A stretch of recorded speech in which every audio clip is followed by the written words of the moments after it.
138 o'clock.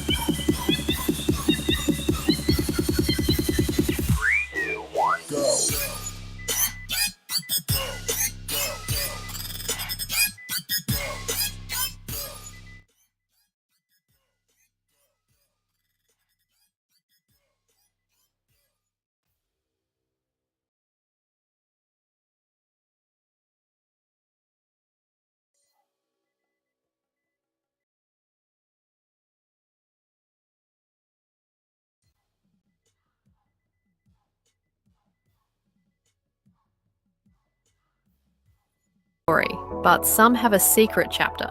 That is the focus of the Sportcat shows. The program starts with the familiar, the lives and passions of interesting people. Then it ventures off the beaten path, exploring cryptid encounters and supernatural events that linger just beneath the surface of reality. And when you return to the real world, Sportcat Daily Gazette is there with your global news and weather, serving up the day's events with a sharp, humorous edge that actively rejects the culture of fear. That's right. It's a Sportcat. Glenn, Sportcat Jackson. Hello to everybody on Dare Talk Radio in Australia. I guess I should say good morning to you in Perth and good afternoon to you in Sydney and Adelaide. Welcome to the Sportcat Show, where we have multiple guests that have all kinds of fascinating backgrounds and some scary, spooky things. I'm joined tonight by my wonderful and beautiful co-host, Miss Brenda. Hello. You got me twice for one day. I'm good. I'm tired. You're like a You're hemorrhoid. wearing me out. I feel glad it doesn't happen. You're like a hemorrhoid. I know, right? Harley is out sick tonight. It sounds like she has the flu. So everybody send her positive vibes and thoughts, and send me positive vibes and thoughts for having to deal with Brenda. So we have a wonderful show lined up tonight. And as always, two great guests. The first guest, Mark Leslie, he hails from Canada, and he has all kinds of spooky stories to tell. In fact, he is we'll say he's an expert, but he's pretty close, and he's got several books under his belt as far as that, and he's working on, or has published one on Ontario Ghosts. Is that correct, Mark? Did I tell it right? So, well, I've got ghosts from Hamilton, Ontario. I've got ghosts from Ottawa, Ontario, Sudbury, Ontario. So it's the Bermuda Triangle kind of of that southern Ontario. Gotcha. Sorry. So all good. Well, so tell us a little bit about yourself, and then let's talk about some spooky stuff. Yeah, so I have always loved storytelling. I've always had a pretty wild imagination, and such a powerful imagination that as a child, I was afraid of the monster under the bed, and you couldn't tell me that there wasn't a monster under the bed. So I've always been afraid of the dark. I've always been leery about what's lurking in the shadows, and that's always driven the kind of stories I've written. I started writing at the age of 15, started submitting my work out there. I've been doing it for more than 40 years now. And a lot of the stories that I wrote when I was younger were, Twilight Zone kind of stories, the Outer Limits, the weird fiction kind of stuff, weird tales, a lot of horror. And the very first book I published was a collection of fictional horror stories, most of which I'd had published in small press magazines. But it wasn't until about 13 years ago that I did my very first nonfiction book of paranormal ghost stories. Now, I've since written 6, and I'm working on number 7 that's coming out next year. Ghosts of the Great Lakes. I'm still sticking to that Ontario region, although it does surround a bunch of states, other states as well. But Haunted Hamilton was the very first book I wrote in 13 years ago.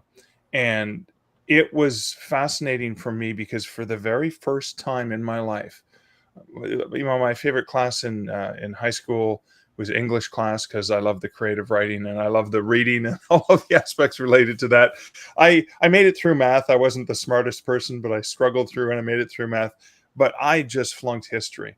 I could not find history fascinating because it seemed to be a bunch of memorizing dates and these proclamations and all these different things were signed and these people and names. And it just seemed to be like a memorization game, which I was never good at. But when one of my first visits to the nation's capital here in Canada, Ottawa, I went on a historic ghost walk. And that opened up my eyes to the fact that you can't tell a good ghost story without digging into history. And so when I moved to Hamilton, Ontario, one of the first things I did to get to know the city was I went on the ghost walks, and that's how I fell in love with the city. And of course, that's when I had the idea to pitch this book to a publisher, and sort of have never looked back. And now writing and researching true ghost stories is just part of what I do. I do horror stories and urban fantasy and thrillers and true paranormal ghost stories, which I think is just so much fun to write. Wow. So a ghost walk or tour is what gets you started. That's cool. Yeah. There's something fascinating about that with, I remember the first one was down on Spark Street in Ottawa with the old, right across from the old Parliament buildings.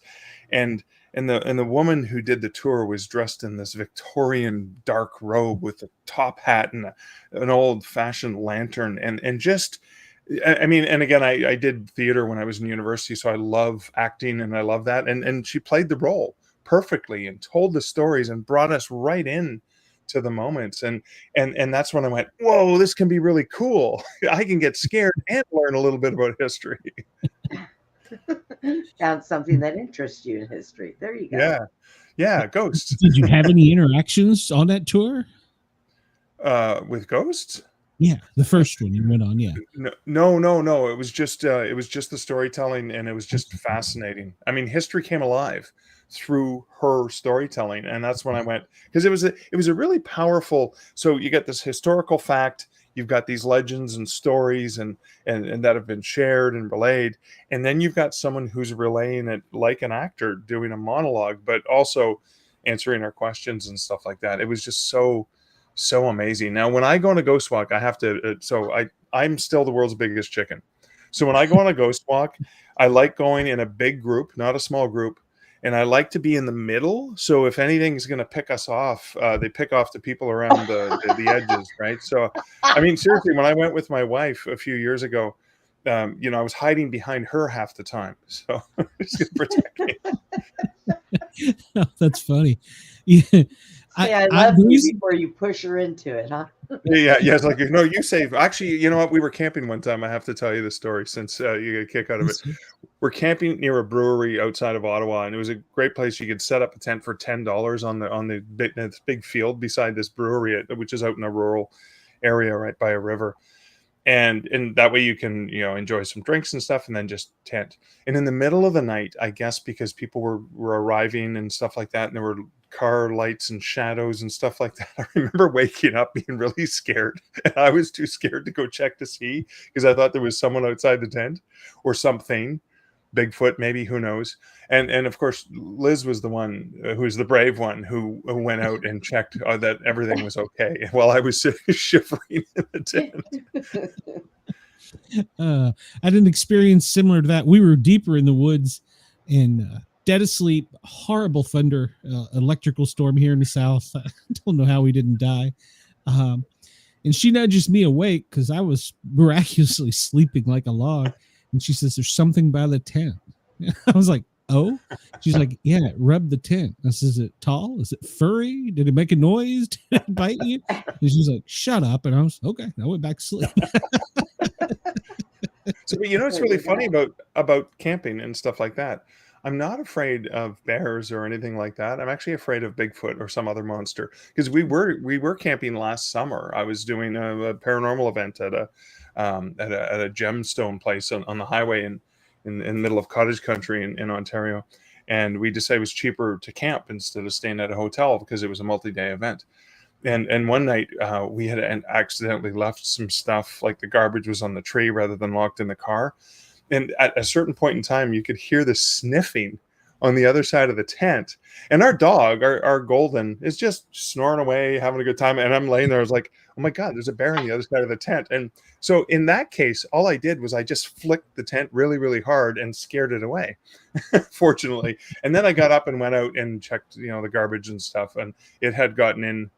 Obviously, you see the scratches on the trees. It had pulled down the garbage and ripped it apart and stuff. And then it was coming around the tent to see what else.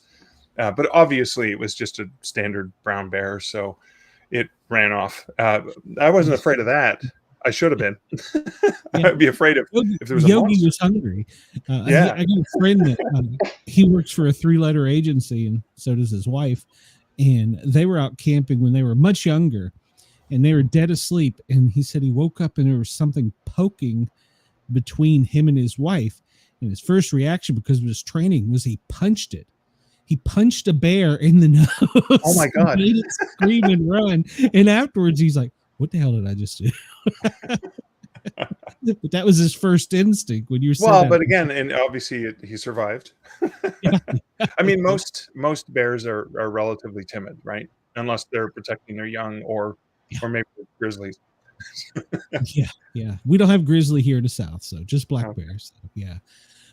Comments. Chris says, as a fellow chicken, I appreciate Mark sharing his group immersion strategy. It works. I've survived every single one so far. There you go. Well, we went on. I was talked into going into one, and I always thought these things were hokey, because I've heard some stories. There's some good ones, like you said, but a lot of them are just hokey. I can't think of a better word. It's just kind of it's fake and it goes on too long. Yeah. And she wanted me to go to this one in Knoxville, and I was like, oh, whatever. And so I went with her, and they were actually trying to get interactions, and me and her were the only ones having interactions with stuff the whole time. And of course, I'm like you. I'm like, I tell them to stay away. Christina was all into it, but not me. And the guy come over, and he goes, I've done this often, and we do have a lot of paranormal experience. He says, have you ever done this before? And I said, yeah, well, I kind of got a show about it. Once or twice. So, well, but that is good, and that's an inspiration. So in your book, do you write the history with the ghost stories, or I mean, and that's what I learned when I was doing Haunted Hamilton, right? So I talking about Dundurn Castle, or talking about the Auchmar mansion, or the Hermitage ruins, and like some of these old historic buildings or ruins of buildings.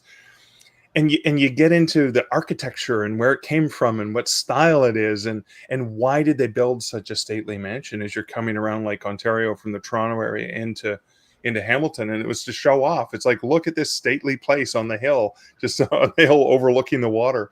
And you can't help but be fascinated by that history. And I remember for one of the stories, so Hamilton, Ontario, you might equate it to Pittsburgh, Pennsylvania, which is steel town, right? This is where there's 2 major steel manufacturing processing plants. So I grew up in Sudbury, Ontario, which is in the mid-north, and a lot of the nickel capital of the world.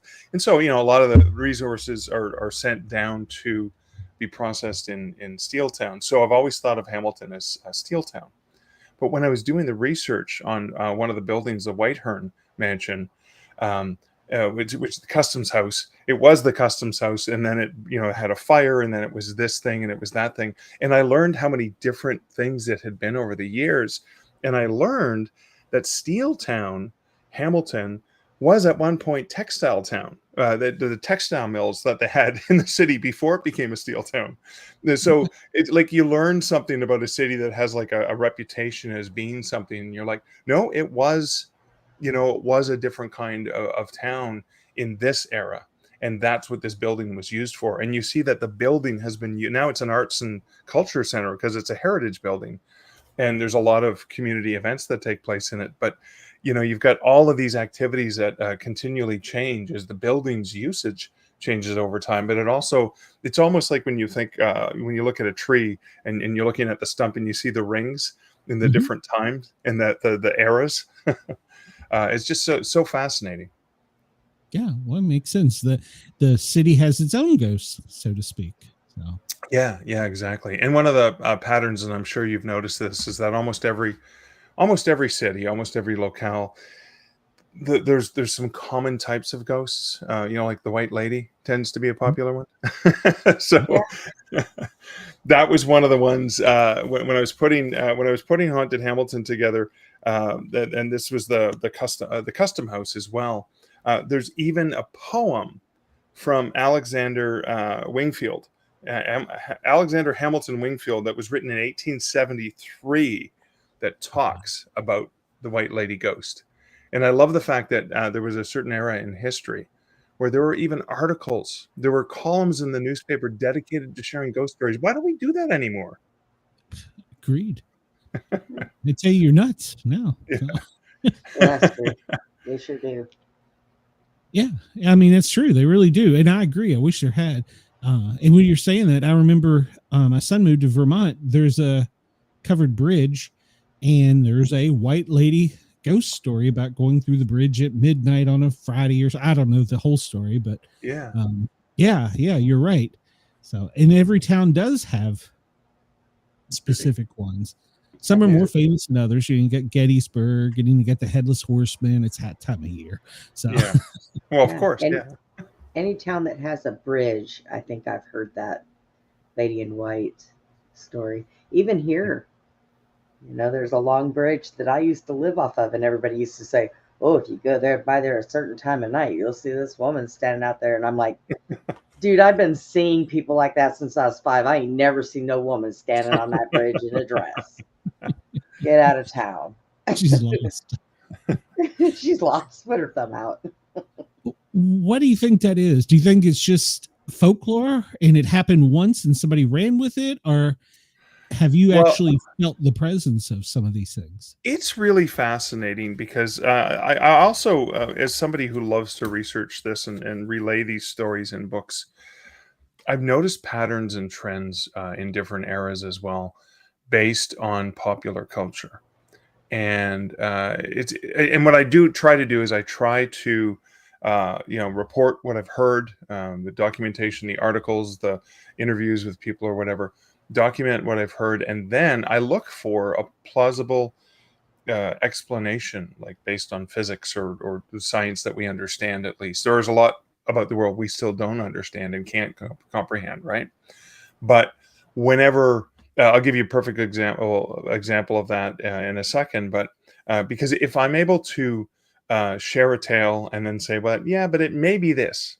When I say, well, we don't know what this is, it's taken with a little bit more credit, because I'm not just completely opening, being schlocky and just taking some little story and then blowing it up into something. I'm trying to actually deal with journalistic integrity. So when I did a book called Tomes of Terror, Haunted Bookstores and Libraries, because I love bookstores and libraries. I just love going into those places.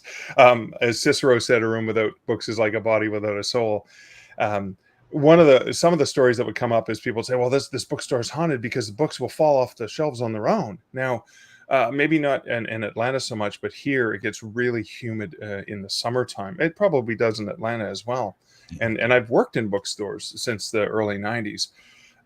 Paper absorbs water. And so in the summertime, when when the paperbacks are on the shelves and they start to absorb water, the paper expands, the books actually get fatter, and then they'll flip off the shelves. It's just basic physics. So I can't like, well, that's just a book falling off the shelf. It's gravity and water retention, etc.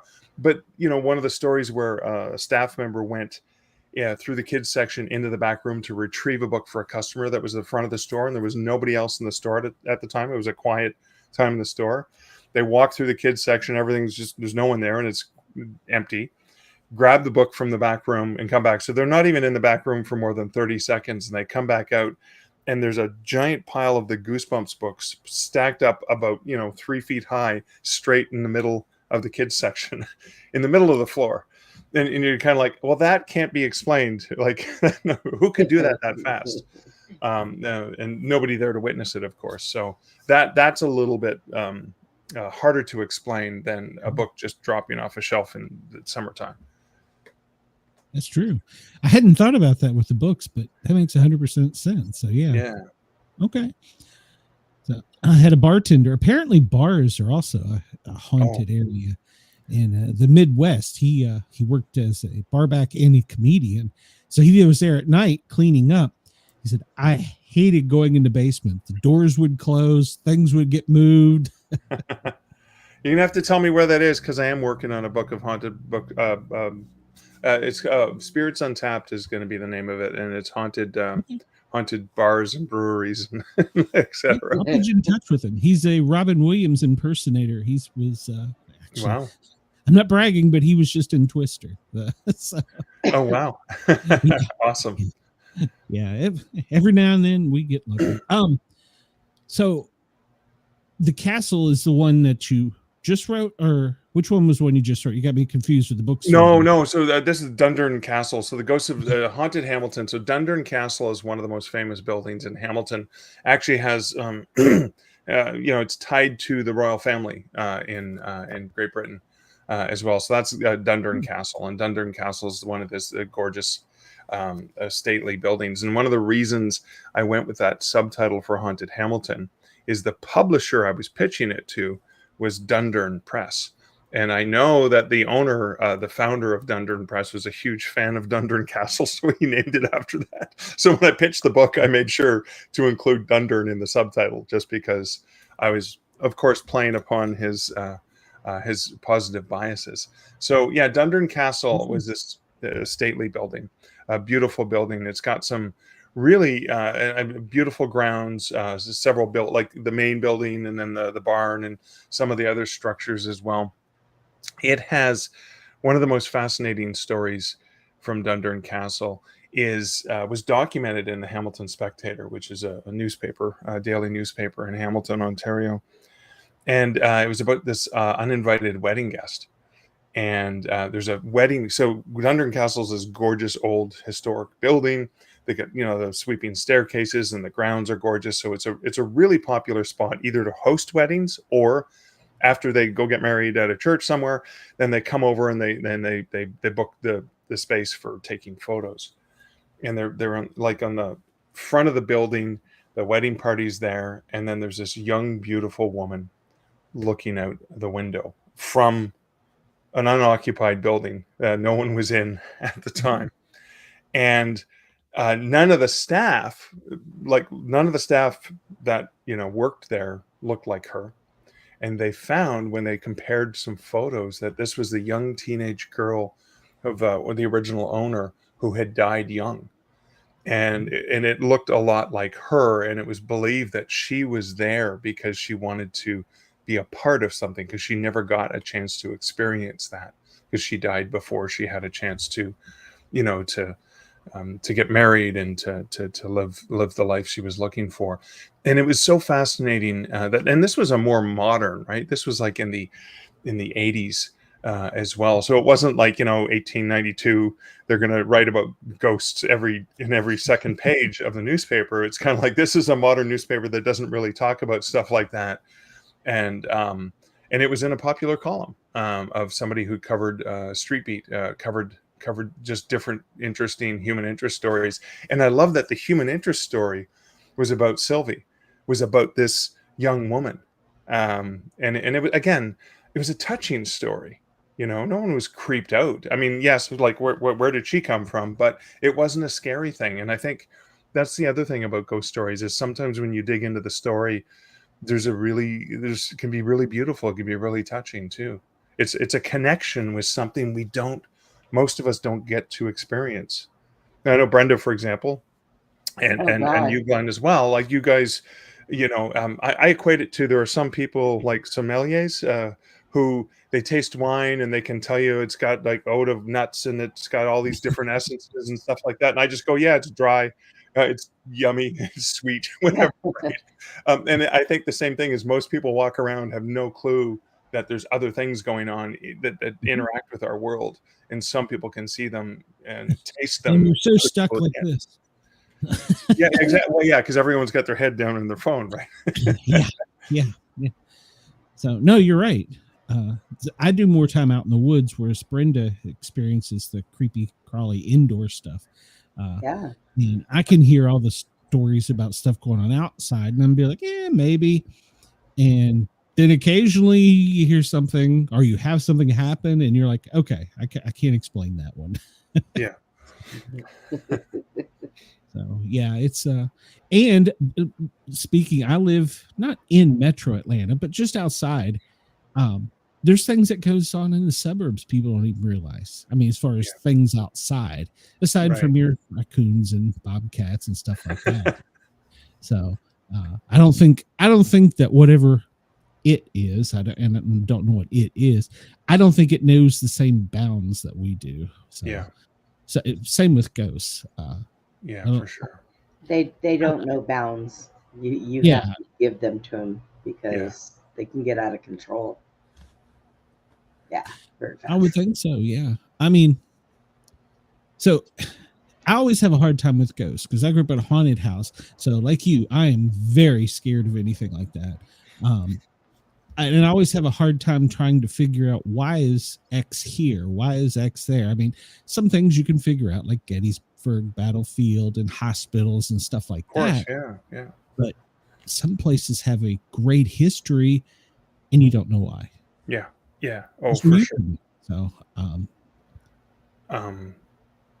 I think one of the other things I was talking earlier about some of the pop culture legends. So one of the stories I encountered when I was researching for Haunted Hamilton, these legends of it was called Murder Mansion. It was a beautiful mansion on Hamilton. So they call it Hamilton Mountain, even though it's not very mountainous. It's like the Niagara Escarpment. So it's still tall, but not mountain. So people from the Rockies come to Hamilton and laugh. But it was on Hamilton Mountain, a beautiful house looked out over the estate. And as the story goes, the man who lived in the house got up in the middle of the night, went out to the shed, grabbed an axe, and then he butchered his family. Oh. And then he went up to the widow's walk on the third floor and he hung himself, like a view overlooking the city. And the stories of the house where that people would walk by, even someone I knew who grew up in Hamilton, she said that when they were walking to school, they would just in the middle of the day cross the street. They would not want to walk in front of that house because it had these stories about it. And at night, sometimes the moon is right, you could see this woman running, screaming, like this ghost of this woman running, screaming through the upstairs as someone was chasing her. And as the legend goes, the next family that moved into that house, the teenage son, found the axe in the shed and butchered his family and hung himself on the widow's walk. And so these are the stories I've heard. So I captured the stories, I put them down. Now I go to do the research to see, okay, can I find this? So even investigating by calling the police often will have me on there. They're like, oh, it's him again. But like looking into, did any sort of murders happen in the city or in the neighborhood with an axe in this time frame? And there were no recordings. And then when I started thinking about it logically, is if there was an axe murder that happened and somebody committed suicide, the axe would probably be in the property of evidence or somewhere locked away. They wouldn't just leave the murder weapon at the house for the next family to find. So, but as I was digging into where the stories came from, they came out in the 70s, in the late 70s, I believe it was, just around the time that The Shining was very popular. And then Jack Torrance and the axe and chasing his family and stuff. Do you know what I mean? So, and I've noticed patterns like this in some stories. Now, so what I did for the book was, it was fascinating because I wrote several pages explaining how I don't think this is real. These are the legends. Here's what we know. They're kind of cool. People have some great stories, but here's what I found out. And I sort of said, I don't think this is real. And my editor said, you can't do that. It's like, these people bought the book. They want a suspension of disbelief. So my editor, he made me cut it down to about a couple paragraphs. I just said, well, I can't find anything to back up these stories. It's still a cool tale, huh? But that was kind of interesting. But I noticed these patterns like in that, but even in Spooky Sudbury, I thought, okay, there were some UFO activity, a lot of UFO activity I remember from the 70s in Sudbury, Ontario, potentially because of the nickel deposits, so something's attracting. If aliens are coming, they may be attracted by certain elements in the ground and the rich resources. So I thought, okay, we'll have a chapter on UFOs. And when I started doing the research, I had 4 chapters on UFOs. I had the 50s, the 60s, the 70s, and then the 80s and beyond. And one of the patterns I noticed of the type of UFO stories and the type of extraterrestrial creatures that people, eyewitnesses, talked about were aligned with things that were popular. Close Encounters of the Third Kind. So the ships were very similar to the, the visions. And then ET. It was interesting to see how the aliens matched aliens from popular culture as well. So some, and again, I'm not saying that people are making it up. I'm just saying that we're heavily influenced by other things that we understand and have seen. And so when we see something that's unfamiliar, we ascribe certain elements to it. And I think that's part of how pop culture affects how we interpret things too. Mm-hmm. Wait till 20 years from now when they talk about the UFOs over New Jersey and New York. Yeah, that was so popular last year. It's not anymore, but yeah, supposedly that was some drone they were testing. They were testing, yeah. Have you heard of the God helmet? Yes. Oh, yes. Yeah. I have experience with that. Yes. Yeah. So Dr. Persinger, Stanley Persinger at Laurentian University in Sudbury. So I ended up writing a chapter about the God helmet because I was so fascinated by the studies and the research that he did.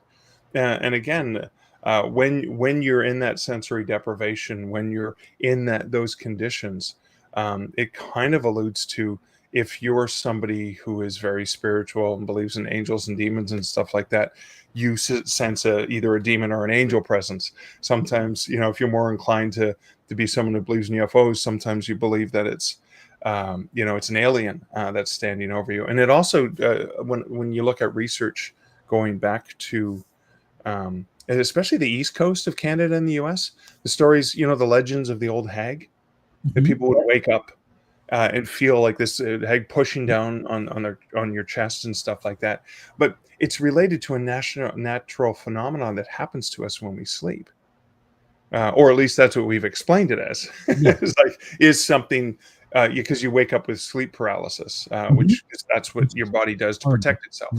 And I'm always fascinated to see how these are interconnected. I've always been fascinated that sometimes in sleep, sometimes do we actually have the ability and the senses to see and feel things that we can't when we're awake, right? Like we're actually more open to be able to understand things in that mode. I agree. Just a short experience with me. We had been out 4-wheeling. We were deep in the woods, North Carolina, I think. We were at the Georgia-North Carolina border, somewhere up there, well away from everybody. We drove hours without seeing anybody. And sleep paralysis. My tent lit up like somebody turned a light on, like it's lit in here, and I could see everything in the tent, and I could hear something outside the tent. And I was trying to scream. My buddy was a retired FBI agent, so he was hyper vigilant. And he said all he heard from me was like, oh, because I was trying to scream. And by the time he rolled out of his tent and, was pointing at my tent with a gun, good to know. I was waking up through the side of the tent. A frog with a helmet, like a crown, popped through the side of my tent, looked at me, bright light went away and faded up into the top of the tent, and I was wide awake. I did not go back out in the woods for 2.5 years. I did not go camping for 2.5 years. Giant frogs with crowns. I don't know to this day what it was, and it scared the hell out of my buddy because he thought it was something, a bear or something was getting me by all he heard. Hey, when I lived in Arizona, about 4:30 in the morning, my ex-husband and I were driving from this little town, Topak, back into Bullhead, and we're driving down the road, and the headlights shine, and we look, and I'm looking, and I said, "What is that?" He said, "It looks like a 6-foot tall frog." And it was going towards the slough, and it was on 2 feet walking. Now, I thought, okay, because I'm one of those, I'll try to figure something out and make it make sense. You wouldn't be in scuba diving gear, first of all, going into a slough. There's too many woods and all this other stuff, trees. And I looked at him and he said, I am not going to tell anybody we've seen that. And I said, yeah, that might be a wise decision right now. But yeah, looked like a 6-foot tall frog walking across the road. Wow.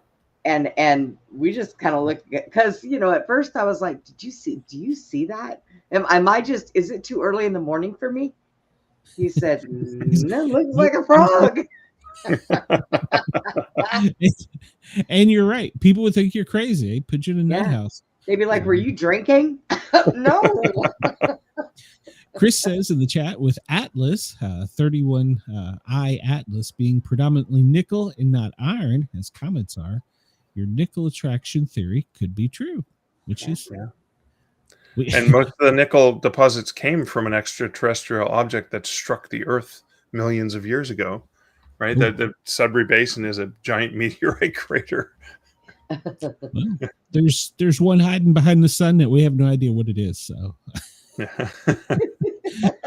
I have been following the stories on that, and some of them are so crazy. I just love hearing, like I love hearing the tales like you have, but I love hearing, like, one person posted something on TikTok and it got like 40,000 views in an hour, and it went from there, and then it started being factual, showing up in other things. I'm like, that's not true.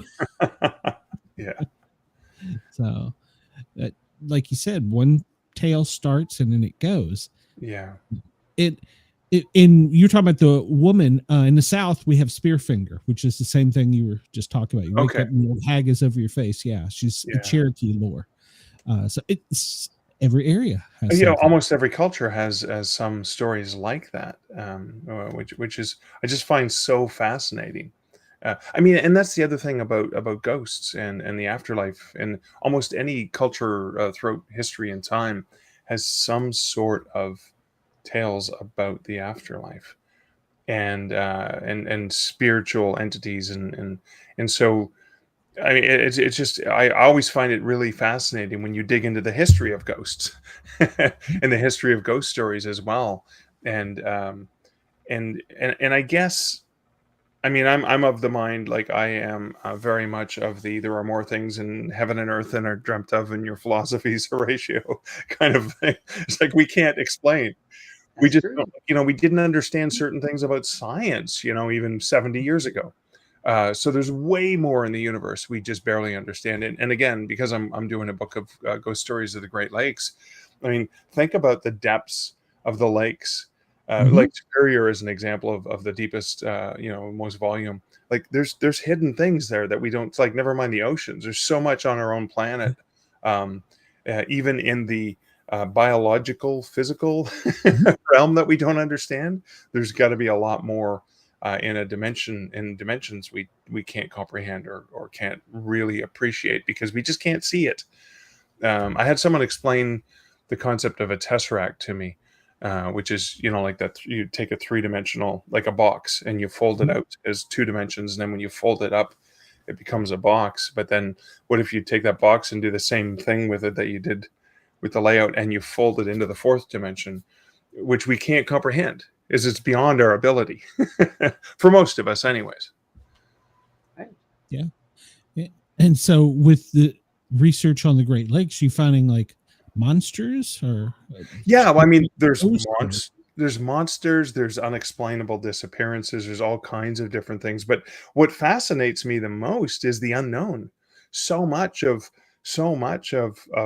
like these inland oceans, which is kind of what they are, there's so much about them, that the mysteries of the depths, and that's something that's there, right? It's surrounded by land.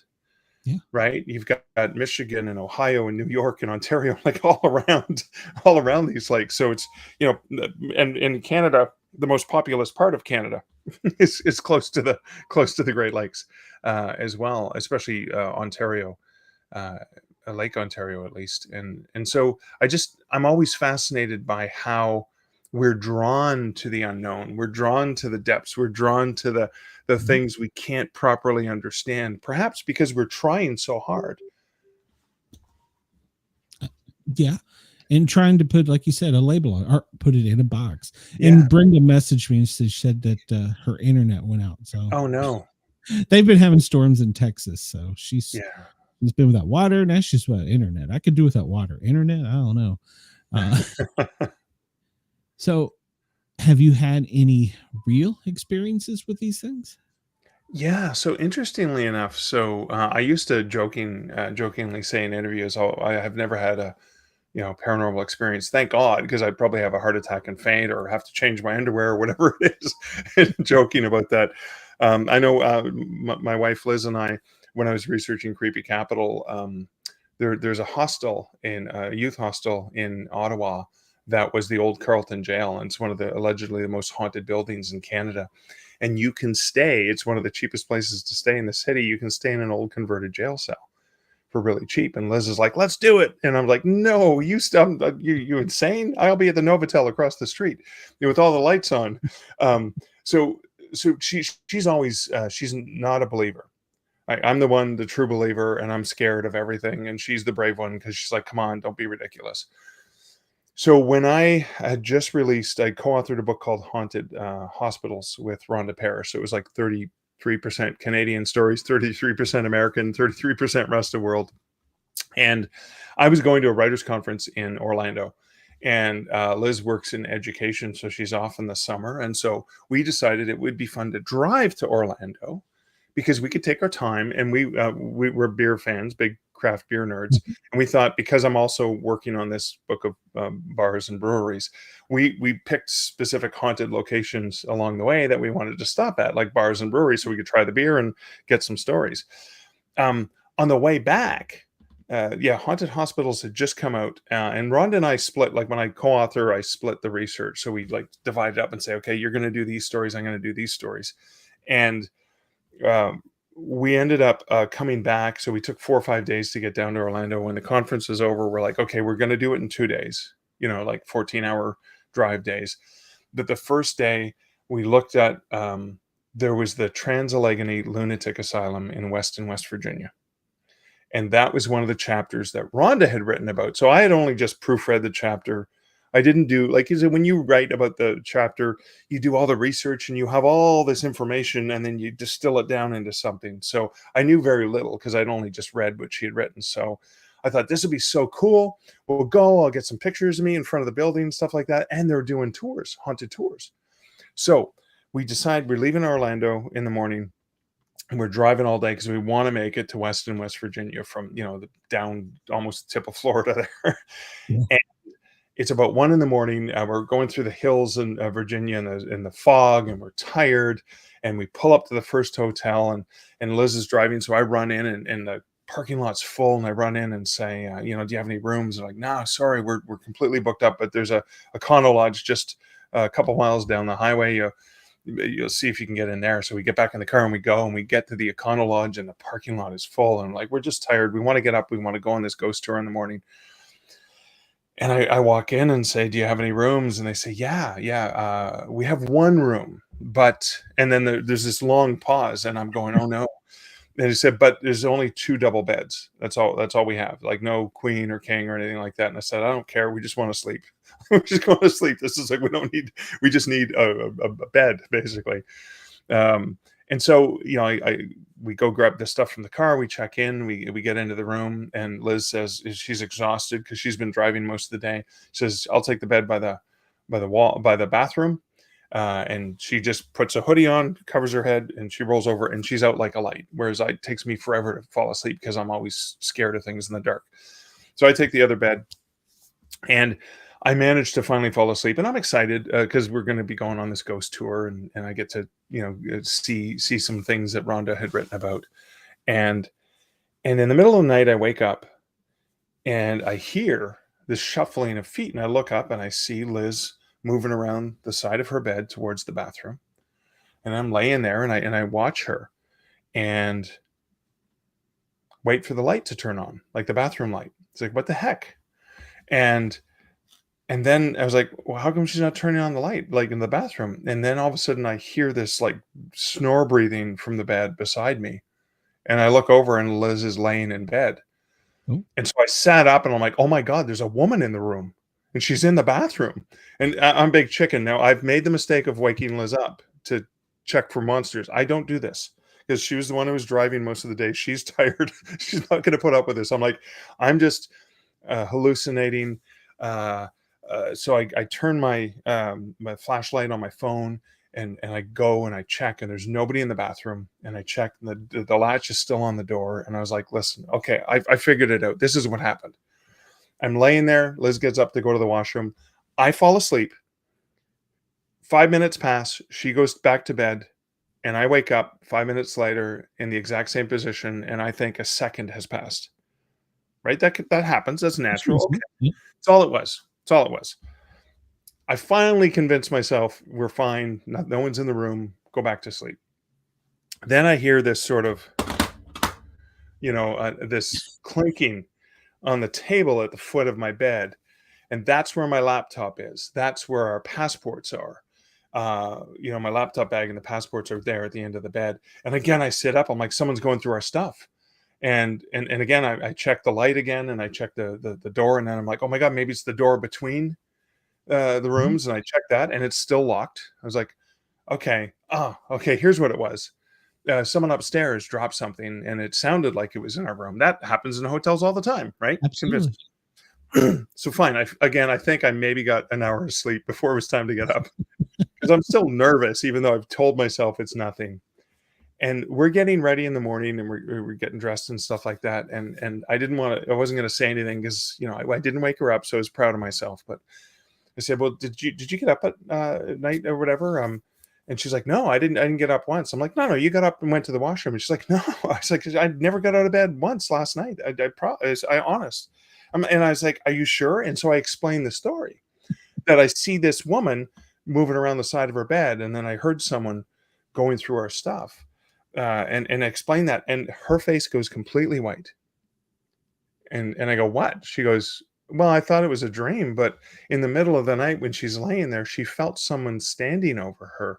And then she felt a hand press onto her shoulder, and she knew it wasn't my hand. She said it felt like a woman's touch on her shoulder, and she thought there was a woman in the room. And so she's very feisty. So she gets ready to, steel herself up and swing around and take a jab at her, kind of like your buddy with the bear. And, first instinct is just to punch, and there's nobody there.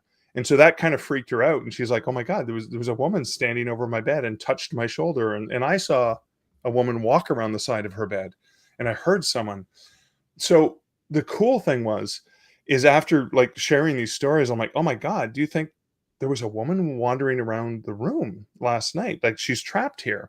And the interesting thing is chicken as I am, I wasn't as scared as we felt sorry for her. Like, was she lonely? Like, she's curious about us, and we actually said goodbye to her and wished her well, and hoped that she got to where she needed to go. And like, it was just a really, a beautiful moment. It was kind of chilling and creepy, but it was also a beautiful moment, because it didn't feel like she meant any harm. She was just there. Yeah. That's cool. Did you add any of that to your book?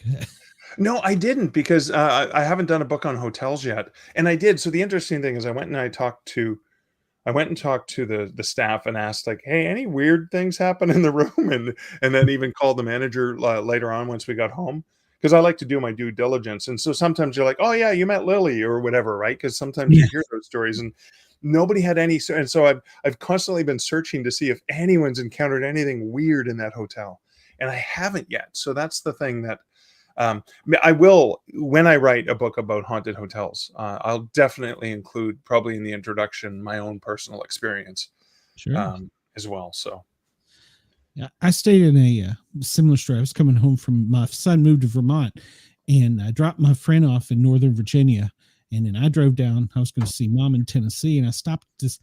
I was an old colonial inn, like you. Got there late. I was tired, and I thought I heard stuff, but it's literally an old building. I mean, it's an old, I don't remember what the building was, but as I'm coming out the next morning and checking out, this girl looks at me and she goes, are you the guy that does the paranormal shows? I said, yeah, why? She goes, we didn't see anything last night, did you? And I said, well, kind of funny story. I heard some things, but I was just tired and I just ruled it out. And she goes, We aren't going to put that on any of your shows, are you? What? She goes, well, we don't want to have people not coming here. So she goes, don't say anything about it. And I'm like, first off, how the hell do you know me? But and it found out she's a follower. She's a friend on Facebook now, or the page. It's like, oh, small world. Wouldn't you get people wanting to come? Well, depending, you do. Yeah. So, and then I was a flight medic, and we stayed in a place up somewhere up in Maine, or I think it was Maine. And we came in late. There was no rooms, and our dispatch put us up in this old colonial building. Got there, and the beds were like 2 foot too short. The bathroom was like this wide. I mean, it was tiny. Didn't sleep a wink. My keys were pulled off of the the dresser beside me. The door slammed to the bathroom. I'm like, yep, I'm not sleeping here. Yeah. Too active. Yep. And then coming out, the guy goes, did any of you have experiences? Because he pointed at me, because you stayed in the most active room. I'm like, hey, you could have told me that. Yeah, thanks, buddy. have the person who can't see things, who isn't in touch, have them stay in this room. You're not getting a good Yelp review. So let me catch up with comments here. Chris says he lives a few miles from the southernmost shore of Lake Michigan. Oh, there you go. And he says, I would like to read a book written about debates between Scared Mark and Tired Logical Mark. Oh, I like Tired Logical Mark. He's not nearly as scared. He's just get down to business now. Well, what do you carry for ghosts? They're there. Yeah.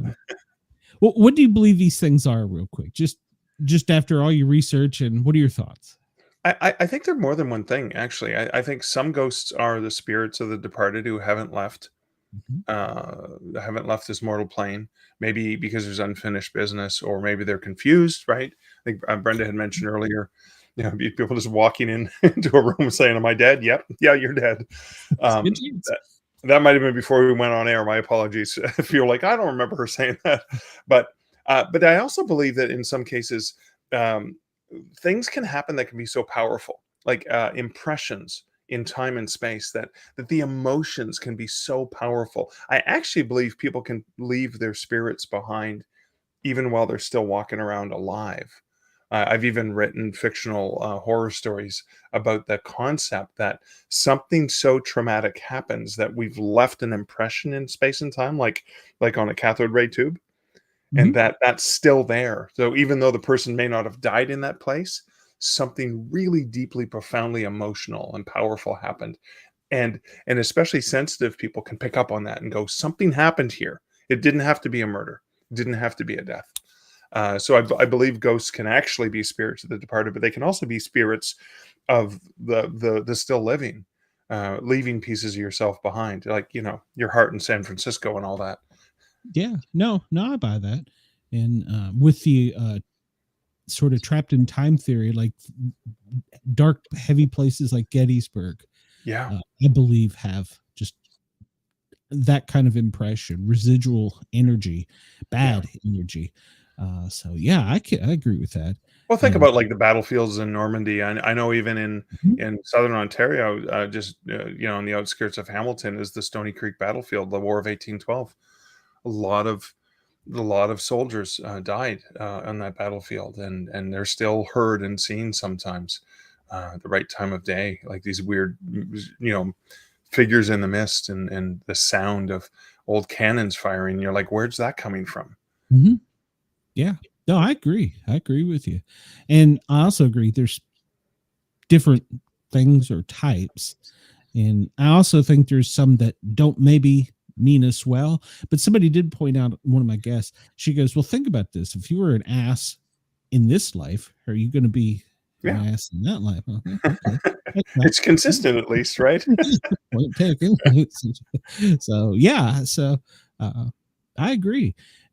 So before we let you get out of here, also, we want to make sure people know, especially our Australia audience, where they can find your stuff. And if they want to get in touch with you, maybe tell you a story. Sure. markleslie.ca. On my website, I actually have forms for people who want to share paranormal experiences with me. And there's a way for me to contact you by email or or phone or whatever. And my books are available on anywhere you can buy books. They're available on retailers like Amazon. But for folks in Australia, check BorrowBox, the library system. The library is powered by BorrowBox. All of my books are available in at least ebook, print, or through print through libraries as well. You can just ask for my stuff. I'm pretty sure they're not going to be carrying my stuff, but you can always ask for it as well. And all the major retailers as well. Okay, very good. Well, man, I've enjoyed this, and I look down, the time has flown. Your next book, when's it coming out? So I am currently writing Ghost Stories of the Great Lakes. It's due with the publisher in December this year, and it's coming out in the fall of 2026. And that I'm just having a lot of fun researching that one. Okay. Well, when you get it done, or maybe before you release it, can we get you back? Definitely. I'd love to. It was great chatting with you. Pre-copy of it so I can read it before the show. So. For sure. I'll make sure my publisher sends you one. Yeah, that would be cool. I like to try and get the stuff before on something. Oh, yeah. For sure. Yeah, that way you can dig into it. Yeah. Well, it feels like it gives a heart to it. I mean, and if you get drawn into something, you're just kind of leaning in, wanting more and more and more. Yeah. So, and that's what I like. So, okay, cool. Well, I'm looking forward to that. Mark, thank you so much. Thank you for taking time out of your evening with us. We appreciate it. Thank you, Glenn. It's my favorite month. Halloween is my favorite month of the year. Good. My grandson, I swear I have more things around this house now than I ever had in my entire life for Halloween. Chris says, yes, a Great Lakes guy. I would love a return visit. Oh, cool. Curious. I'll try and do some Lake Michigan stories specifically for you. There you go. Stories. I don't know.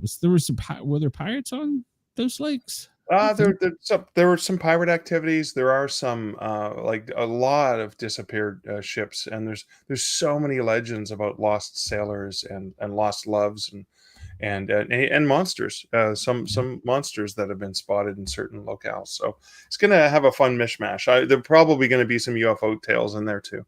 Ooh, love that. We'll warn you. Anytime we have a UFO show, stuff goes crazy on the computer. That's what doesn't happen to Brenda's internet. Okay. I talked about UFOs too much. Well, no. Every time I have a UFO show, something goes terribly wrong. I don't know why. And I even planned for it. So, well, thank you, Mark. I appreciate it. It was a good time. Thank you so much, Glenn. It was a blast. It was. And I look forward to, and I'll tell Brenda that you told her that you didn't like her anymore. So. Get out of my show. Well, I hope you enjoy the next hour. Thanks so much, Glenn. Yes, sir. Thank you very much. I appreciate your time. Bye-bye. Bye-bye. I'm sorry. I didn't mean to push that quick, Mark. Well, man, time does fly. That was our first hour of the Sportcat show. The former Paranormal guys. For those of you in Australia that are tuned in, we're still doing your morning show. Or your afternoon show. It's 10 o'clock in Perth and it's 1 o'clock in Sydney. And for our friends at WRFN, we appreciate you for tuning us in. And well, if I can find the button to push, stand by here for I don't know where the button is. I'll come up with something. Stand by here for hour 2. I don't know what button I'm pushing.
Well, hello there, and welcome to hour 2 of the Sportcat Show.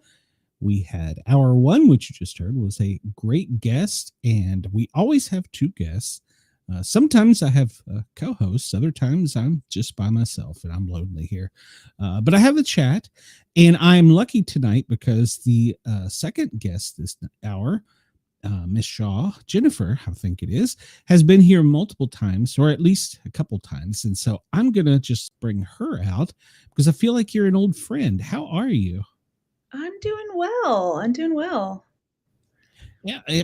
When I saw you wanted to come back, I was like, hey, she likes me.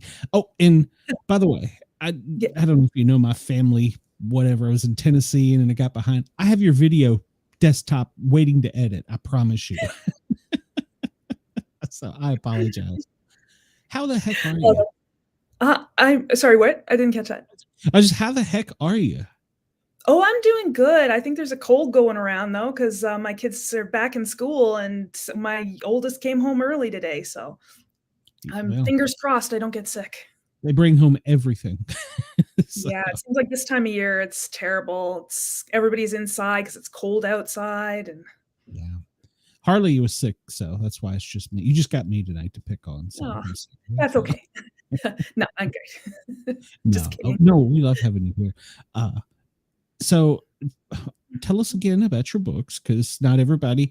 I don't know if when we were last on, if you were on in Australia or not, but we're now live on Dare Talk Radio in Australia. So we've got a pretty good following there. So make sure that we tell everybody new all about your stuff.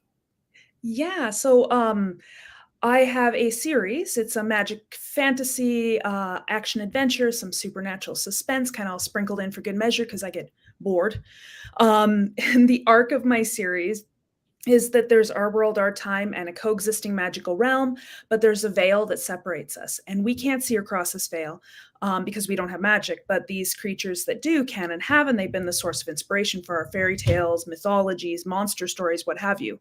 And then my main character is a young man by the name of Callum Walker, and he's born with the ability to use magic, and he doesn't know why. He's trying to make the most of it. He's able to cross that veil he becomes embroiled in this magical realm.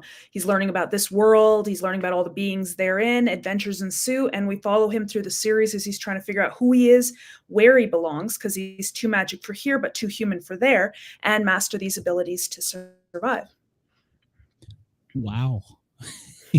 And how many books in are we? I have 4 books in the series. I'm working on my 5th.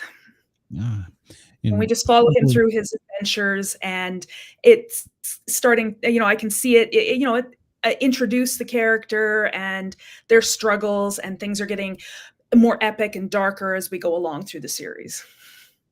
In this one, he's captured, correct? And he's a prisoner. Yes. Yeah. Yeah. And yes. Good. The Bad King is. Yes. Yeah. So the 4th book is Forsaken Souls, and I have dual meaning for each one of my titles.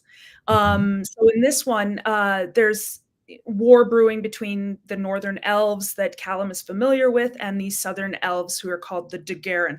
And there's a history between the two. And there was a war back in the past, and the Dundurn lost, and they've been sitting quiet, biding their time for almost 2 centuries. And then the new queen, and they're feeling that time is right. Let's go and try to challenge them again. But they're not after power. They're not after territory. They're literally out for souls. Oh, okay. And you created this whole world. I don't want to offend you, but imagination, creativity, whatever the word is. How did you do that? Because a lot of people struggle just to figure out basic stuff, but the people who are so creative can draw you in like this. Sometimes I get my ideas just watching the world. Sometimes I'll be reading a book or I'll watch a TV and I'll be like, hey, I got an idea for something else that's completely unrelated because something sparks that inspiration. Very seldom do I ever get inspiration from dreams. A lot of where my ideas come from is when I'm trying to sleep and my brain won't shut off. So I will sit up and write in my little notebook on the side of my bed, okay, I thought about this. And a lot of times it comes in the form of a what if question, like, This series started with, what if fairy tales were more than stories and monsters were flesh and blood? And I kind of ran with it. Um, but for me, it doesn't seem hard. And in fact, when I'm writing, I just see it as a movie in my head. And I feel like a lot of times I'm writing down what I see. And when I get into, I call it the writer zone, I'll have my characters in a place and I'll be like, I don't know what's going to happen. I got them in this place. I don't know what to do. Oh, I didn't know that was going to happen. And it's like an spark of inspiration, and I'll just be in the zone, and it'll either take me somewhere great and I'll be like, wow, that came out of my head. Or it'll take me somewhere else and I'll be like, what is wrong with me? And questioning my sanity. Yeah. No, it's great because the creativity to get you there. Do you have chapters you just no, I can't do that one and cut and put aside? It's not so much chapters that I can't do, it's just that I'm not in the mood for those ones. I find that I have to be in a certain mood to write. So I have to be like, really excited and like, oh, alert and maybe a little anxious to write those like epic fight scenes. When I have scenes where my characters are a little more mellow, maybe they're talking and stuff, I can't be like on edge about something. I have to be kind of in that same mindset. Interesting. So with that in mind, do you write like, I'm just going to use the word chapter, like chapter 1, and then you'd be like, I'm not feeling this, and you move to something else and write about it, and then later come back? I'm really linear, and I don't know if it's because of my autism, but I can't step ahead. I have to finish it. So I Okay. have to, sometimes I get stuck in a point, and if when people talk about writer's block, I guess that's sort of writer's block. And I have to get myself into that mood to write that story, that chapter in that story, and I cannot move past it until it's done. How do you get yourself out of those spots? Oh, so when I'm stuck for thoughts and feelings and inspiration and stuff, a lot of times what I'll do is I'll just put my headphones on and I'll tell and I'll tell my husband, the kids are yours. You're taking care of them. Then I will go out the door and I will listen to my music, and I will be walking, and I'll come home 2 hours later because I'm watching a video in my head. I'm playing it out in my head, right? And sometimes that music, certain types of music will put you in a certain mood. I'll come back to house 2 hours later, and my husband would be like, wow, you were out for a long time. Where'd you go? I said, I have no idea, but you should have seen the adventures I had in my head. So, that kind of helps me sometimes to get Okay. through. Other times it's just waiting until I'm in that mood. Gotcha. Now, do you, like most people, have different types of music for if you're melancholy or if you want to work out? Do you have different genres, I guess, of music that you use? Yeah, I suppose. I know this sounds weird, but Johnny Cash has got a lot of they can be Mhm. either really adventurous, for those adventure scenes, or really depressing songs, Sure. depending on what you play. I'm not a big country music fan. I was when I was younger, but not anymore. So a lot of times it's either the classical music or something with a good beat. Okay. Well, the classical music, a lot of them are written about things are in periods of time where if you research the music, those of us who had music class, you learn those things. So yeah. Yeah, Yeah. yeah. And the EDM, or I guess that's what it's called. It's music where it's all electronic. There may be a voice, but there's not like a lot of singing. I love Mhm. those to get me pepped up. So, Yeah, yeah. I know I play sometimes just white noise, or mhm. today I had my son home, and he was watching YouTube, so he had the TV playing. He wasn't feeling good, so I'm sitting there in the bonus room with him, and I was like, I'm not really watching it, but that background noise is helping me. So I don't know what he was watching. It was something about Minecraft. So go The figure. age. Yeah, the age. So do you write every day? Or do you force yourself? Does it come natural or? I feel like, yeah, I try to write every day. And if I'm not writing, I'm thinking about writing, and I'm feeling guilty for not writing. But then when I'm writing, I feel guilty about not spending time with my family. So it's kind of a, tug of war. Um, Understood. yes, I treat writing as my self-care, my therapy, because it's my escape. It's my, Mhm. escape from the chaos of things. So for me, it is important. So I have to block off my times. Okay. Do you ever find that it's hard to just like, I don't know, you get distracted by something, then something else you get distracted. Do you ever find it's just hard to sit down and focus on the task of writing? Sometimes, and you know what the most distracting things is? It doesn't seem to matter when in the day that I write. As soon as I sit down, I'm getting text messages, email bings, phone calls, somebody's knocking at the door. It never fails. I could be busy or I could be watching TV for hours and nobody contacts me or emails me or knocks at the door. And as soon as I sit down to write, I've got 3 emails, 2 texts, 1 phone call, and somebody's delivering a package. I don't know what it is, like it's radar or something. It's drawn to it. You were talking about that. When you're doing it, you're thinking about, or not doing it, you're thinking about doing it. And when you're doing it, you're thinking, "Gosh, I need to be doing these." And it's the same with me in these shows. I feel that, especially my dog is giving me side eye here lately. She's like, "We're not walking. We're not doing like we're supposed to. What the hell's wrong with you? Get up, move." So yeah, I get that. And I'm trying to write a book too, but I can't. I'm stuck, and I can't figure out how to get unstuck. And a lot of times when I'm talking to authors, I love talking to authors because I get ideas from things that may get me out of that. And Yeah. so, I don't know what it is right now. So, but I have jumped from like different time to different time. So I'm trying to tie things together. I think maybe I brought that one on myself. Well, I find that sometimes because I've been in those ruts where I can't. I'm working on a story and I'm just like, I am just stuck with this. And I either can't move forward or I just don't feel that this is a good story or I just didn't want to do it. And if I cannot go off in a different direction, sometimes I've got scenes rattling around in my head and I don't have a story yet for them, but I want to write them. They're just speaking to me, So I have this Word document where it's just scenes. It's like the mountain climbing scene or the car chase scene or the flying dragon scene or whatever, just scenes of different things that come to my head. I don't have stories for them yet. But for me, when I am really stuck in those situations, finding out because it's usually a combination of like, I'm either tired, sick, or really, really stressed. And if I can find out what it is that's causing the writer's block, and if I can resolve that, then I usually am able to get back to writing. So it might be something that's bothering you that you don't even realize is. So it might be time to step back and just analyze. Yeah. Well, I think I need a beach trip. I There you don't know go. if the last talk, but I spent 8 months in Tennessee taking care of a family member with hospice. So everything got behind. And I was, of course, obviously up in Tennessee and away from things here. I was still Yep. doing the shows and stuff, pissing my mom off because I was doing it. But I was still doing my thing. But it's a different world.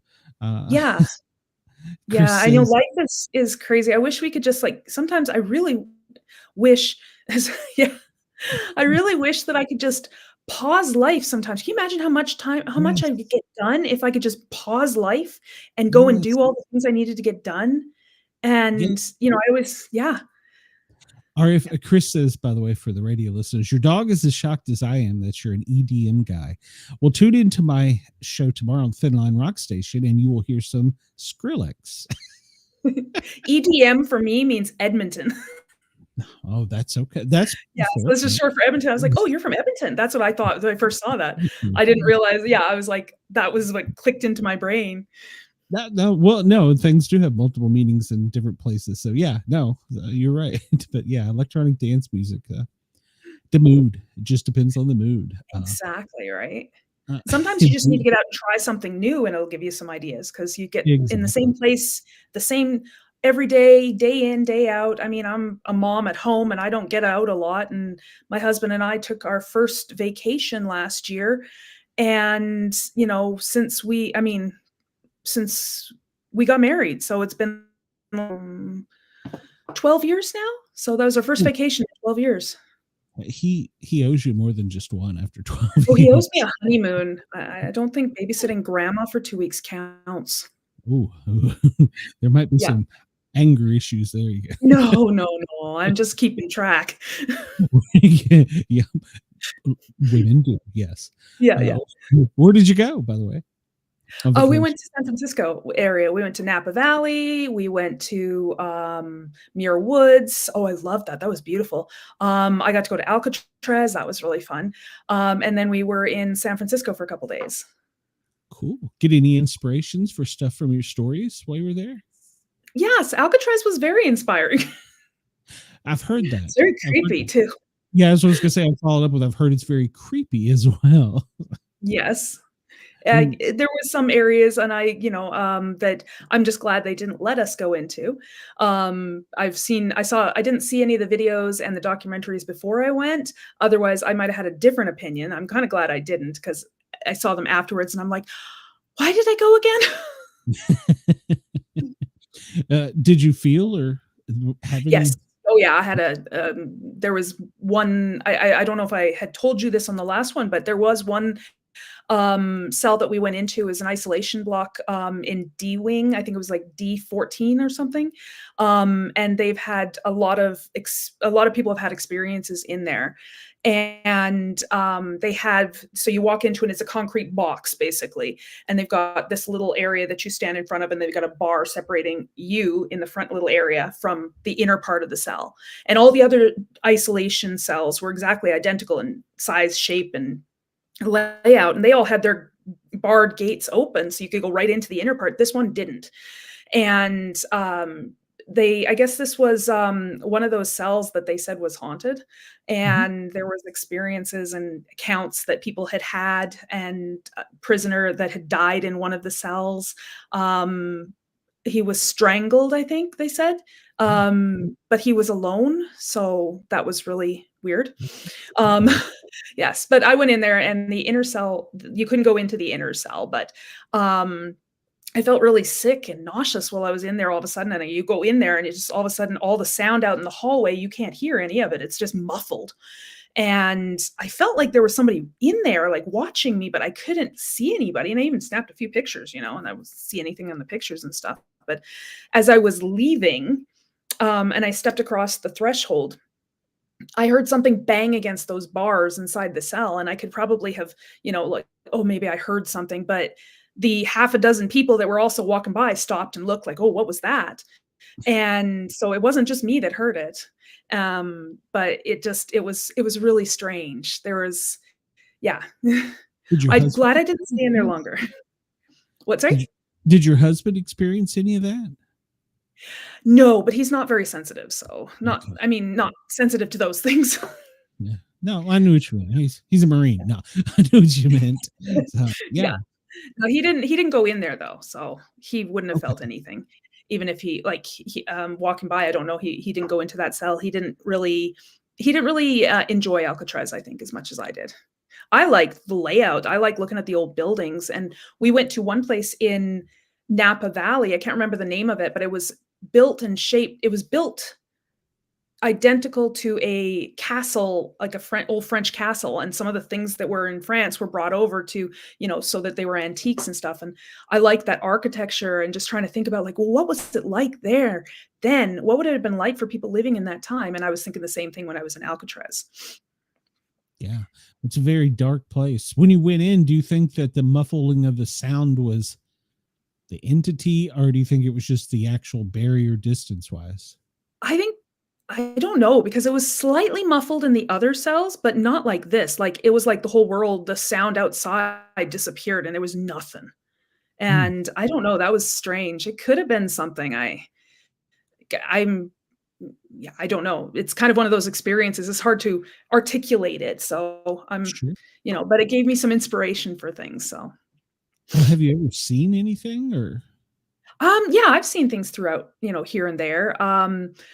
I've, like flashes out of the corner of your eye. We had some experiences. I worked in a hospital. I mean, anybody who's ever, like a lot of people die in hospitals, and they're all haunted. Every one of them I've been into, I'm sure they're, every hospital is haunted. And I worked in the X-ray department. I was the only one there. And I saw somebody walking through the window, looking into the X-ray room. And I saw somebody walk by that window. And I'm like, there should be nobody in that room, because that's my X-ray room. I'm not in there. There should be nobody in there. So I went in to look. There was nobody there. I was like, well, who the heck walked by the window? Because the both doors going into that room were locked, and there was just that little wall. That was the only way in or out from, to get in there, unless you had a key. And the doors were closed. They were both locked. Nobody had come in, but I'd seen somebody walk by, and I described to my mom, because she used to work in that department before I did, like before I was born. And I described to her who it was, like what this figure looked like. And she said, "Oh, she knows that person. That was a person she worked with. He ended up dying in a plane crash in that area." And, she says, "That sounds just like him." So, I mean, that was a pretty, I've never been scared when I've had these experiences, because I've had a lot of them now, but, never really been scared. It's just, oh, go away. Don't jump scare kind of thing. Well, sometimes it is freaky though. I mean, seeing things, and then like I was telling the first guest about, you don't instantly connect what's going on with what you're seeing. And there's like almost a delay. And then afterwards, after the event or whatever is over, you're like, wait a minute. That's not possible. So, yeah, it's like, wait, what did I see again? And then you start questioning. It's like, did I really see that? Did that really happen? Or am I like losing my mind? But you're not. I just, honestly, there's so many things out there that we just can't explain. And science can't explain it. And if science can't explain it, a lot of people like to dismiss it. But it doesn't mean it's not true. No. Well, like we were talking about UFOs, hundreds of sightings a year. Well, probably a day. I don't know. Especially here lately after the comet, there's been so many headlines and stuff, that people are seeing things. Is it they want to see it? Did they really see it? And in trying to, and then of course there's so many people like, it was the military, or though that was just a shooting star, or, they just want to blow it off. But if enough people see the same thing, exactly, if there's enough things that you're out there seeing, that, yes, maybe some of them are those, you can't explain some of them away, but there's enough of them, enough things that people are seeing and things that are happening in our world that you can't explain all of them away with, logic. So, if I think, what was it? Sherlock Holmes said, if you can rule out something along those lines, I don't know the exact wording, but if you can rule out all of the things that, if you ruled everything out, whatever is left should, it's the answer, however improbable it is. Yeah. Rule out the knowns. Exactly. It's, well, when it was paramedic treating a patient, that's what you did. You rule out things until you get to sometimes you go, I don't know. Here, we're not going to make it. We'll get you to the hospital. Oh, Band-Aid. Here, you'll be all right. Yeah. Have you ever had any type of UFO experience? I did once, and I just sort of shrugged it off like, okay. But I was also very young at the time, and it was late at night, and I was coming home from a movie, and I got out of my car, and I stopped in the driveway, and I looked up, and there was this white, it was like a star in the sky. That's all I saw. And it was just zipping around like crazy, doing zigzags up there. And I was like, well, that's not a star. I'm pretty sure that's not a space station. Don't think any planes or helicopters move like that. So I think that may be something else. Okay, I'm going to bed.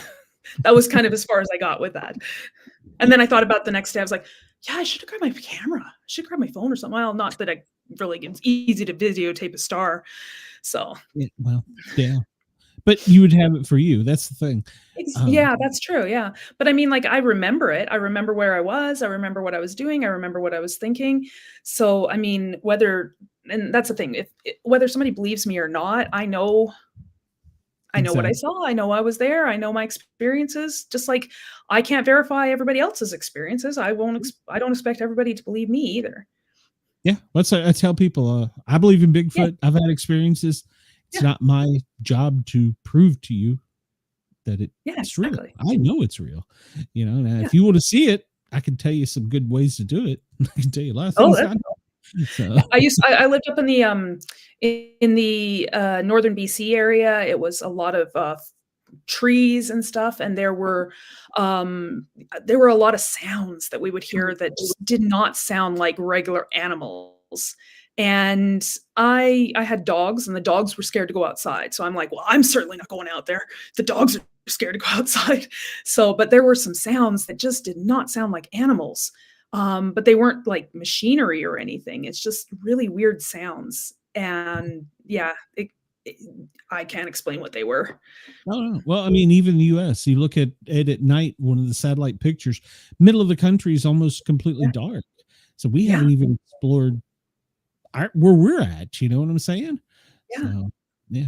Chris says there have been ancient carvings on walls with what look like UFO. Those people didn't take the time to carve like fake stuff onto walls just to prank us centuries later. It's very Yeah. true.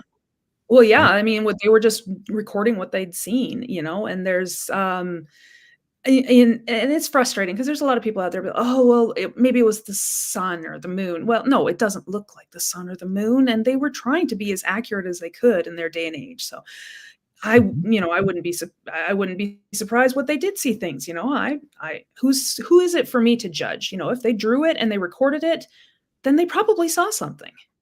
Yeah. And these things are all around the world. Yeah, So, absolutely, and I mean, like, that's not a coincidence, mm, You're seeing it you're not just if you see it in one place and you're only seeing, like, evidence of it in one area, then I guess you could say, "Well, it's just a belief, or it's just a tradition, or it's just something in that area," but yes, you're right, it's everywhere, it's all across the globe, it's not just in 1 or 2 countries, it's every country. mhm, mhm. No. And like you said, it's too many to not be Mhm, believable. If that yeah, makes sense. Too yep, many, too many. You can't rule it out because you've seen so many. So, um, mhm. but yeah, I've never had a real UFO experience, so I'm kind of glad. But I've had plenty of others. But Yeah. Well, I mean, I just had that as far as I know I saw ball lightning one time, but I don't think that was a UFO. That was a really strange experience, and, I didn't know what it was at the time, but I found out years later that it was ball lightning that I saw. My mom was with me, and we're driving down this dirt country road, and we have fields on both sides, and we saw this big blue orb thingy just sort of drift across the road and off into the field, and it looked like a ball lightning, a ball of lightning.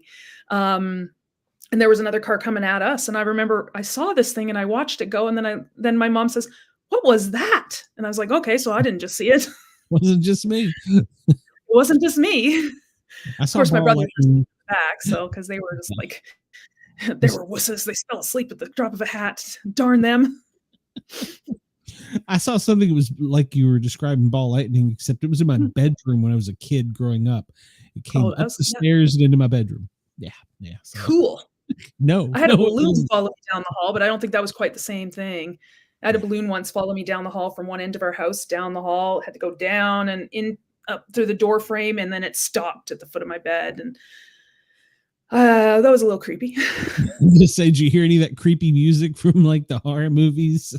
No, but I was like, "Why is this balloon follow" it literally followed me into my bedroom, but it was, like, a few days before that I was walking down this is when my oldest was, like, 2 years old, and I had his hand, and I'm walking down the hall, and get about halfway down the hall, he's like, "No, no, no," and he pulls out of my hand, runs back, and I'm sitting there going, "No, I should run back maybe."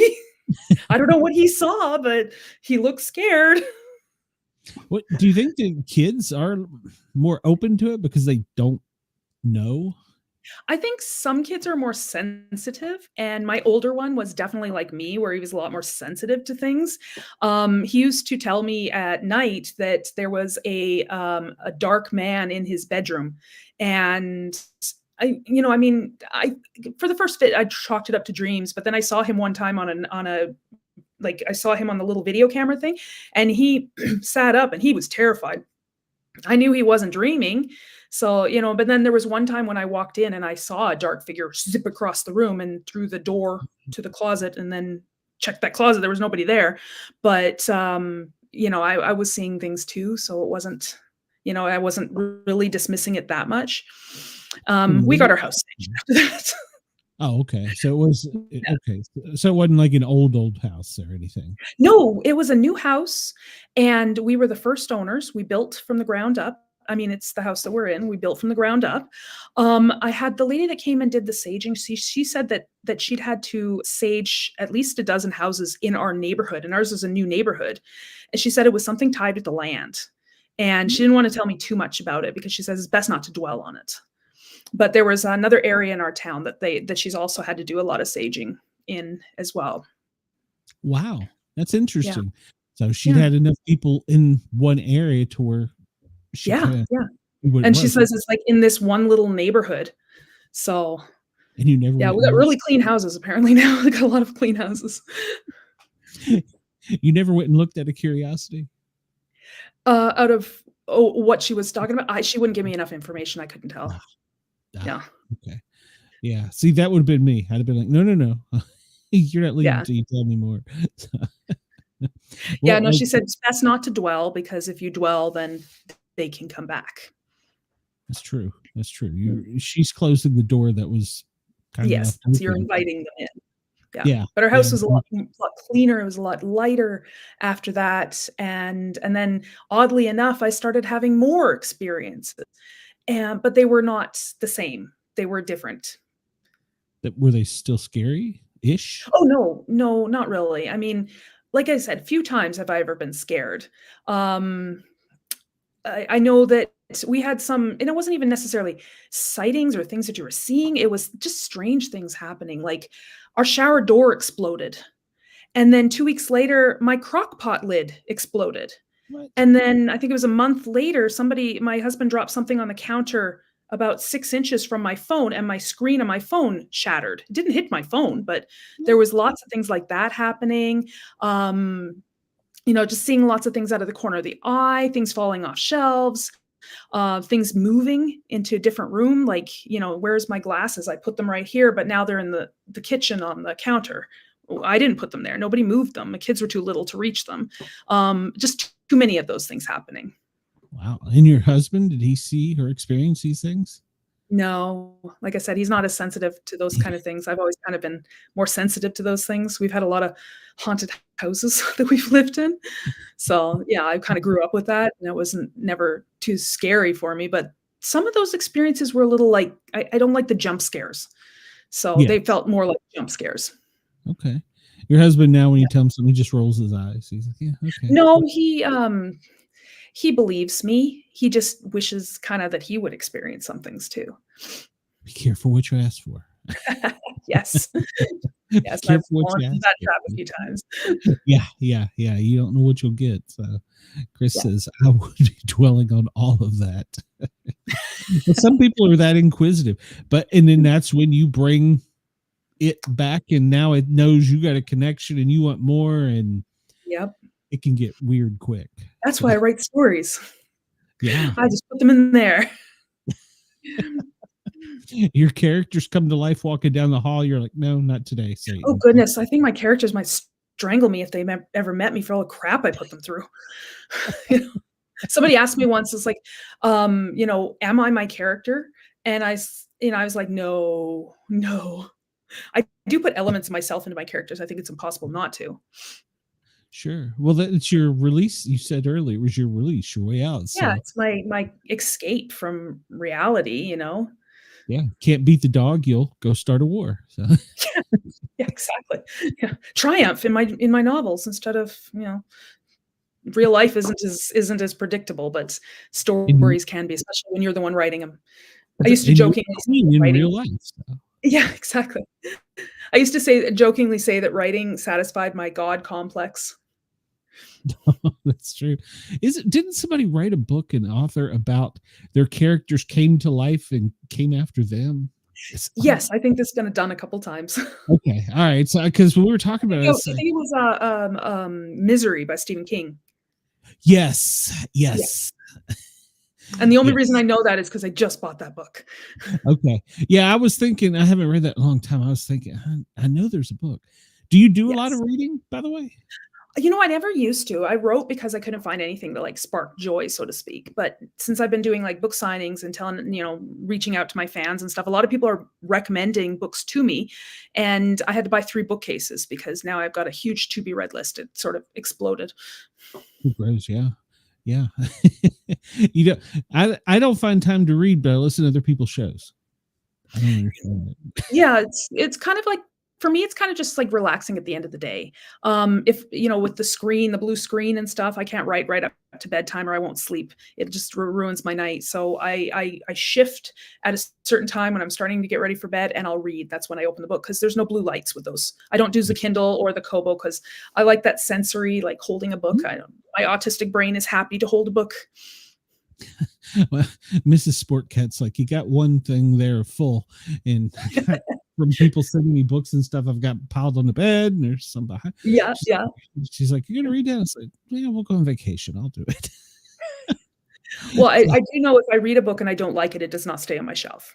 I will consign it or donate it or what, but yeah, Yes. there's a couple that have not stayed on my shelf. So, very Mm. fair, I mean, I'm willing to try, reading almost anything. I mean, I don't read history just 'cause I fall asleep, and then mystery is not one of my favorite topics, although there's some mysteries that are really good. Um, and although, if it's got enough adventure, I'll read something that's got a little bit of a spicy romance, but I'm not a big spicy romance person. Yeah. Well, I can't force myself to read any of the classics now because of school. It's like I was Yeah. ruined on Dickens. He was my favorite author, but I was ruined on him because I was Oh, forced. yeah, when you have to analyze it all. I was telling somebody that my son we have one of those little, they look like little bird houses. They're like the little take a book, leave a book libraries on a stand. And we were walking along, and my son says, "Oh, hey, mom, there's one of those little libraries where you can take a book." And he says, "Here, I'll take this book. It looks really good. I want to read it." And I'm looking at it, it's like, it's Grapes of Wrath. Like, sure, if you can read that, you can have it, dude. Yeah, He's force 9. yourself to that one. So maybe he can. He made it 2 pages in and said, "This is too hard." Agreed. I told him, "So wait, there's a chapter about a turtle, dude." Oh yeah, that was a long time ago. Yeah, But yeah. yeah, I find myself trying to read more stuff at night to get away, and I'm more like the superhero or Oh, yeah. the novels with the like your type of fantasy, Hmm. something to be. I'm not on this earth. I'm somewhere else. Yeah, yeah. I like that to relax. So yeah. Yeah, Now I'm dreaming, trying because that's why I like to. the fantasy genre, is that you can pull elements from all the genres, and you could write like a dark fantasy or a fantasy horror or fantasy thriller or fantasy adventure, and you can pull from all the different genres, and you're not limited. You can do anything you want. Sci-fi and fantasy are very similar in those regards. Have you ever had a book draw you in so much that you dream about it and it almost creeps you out because you feel like you were in the next chapter or something? I just read a book recently, that was very much, I didn't know I didn't expect it to be as good as it was, and it was The Devils by Joe Abercrombie. I think I butchered his name, I'm sure. But I also remember reading, Anne of Green Gables when I was a kid, and I was so bummed to learn that she wasn't a real person. I was like, "I wanna meet her." No, she doesn't exist. Darn. I did cry though when I was reading, Where the Red Fern Grows. I did bawl my eyes out when the dog died. Sure. Spoiler alert. Yeah. Yeah. I'm pretty sure most of my average listeners read it. So. Yeah. Yeah, So, those are the books that you remember when they touch you, like, emotionally, and you, like, like, when the author is pouring their emotions into the books. Those are the ones that you remember. well, we had a teacher that would put us in eras, different times, and Oh, yeah. we get stuck East Tennessee. We get stuck in the Little House in the Prairie series, and you would be surprised how much there is in those. I don't know if you've Yes. ever read them, but going back and looking at it, and then seeing the TV show growing up, I'm like, it wasn't nothing like the book.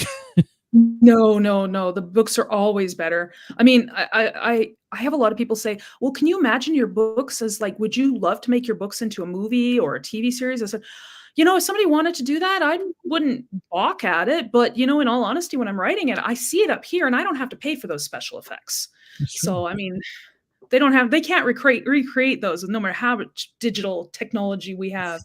you know so the books are always, I don't think about them as books with words on a page. They're adventures in writing. You immerse yourselves in them, and once you can start seeing it happening, and you're reading it just for an enjoyment and stuff, that just, school just ruins that when they're analyzing it all. It's awful.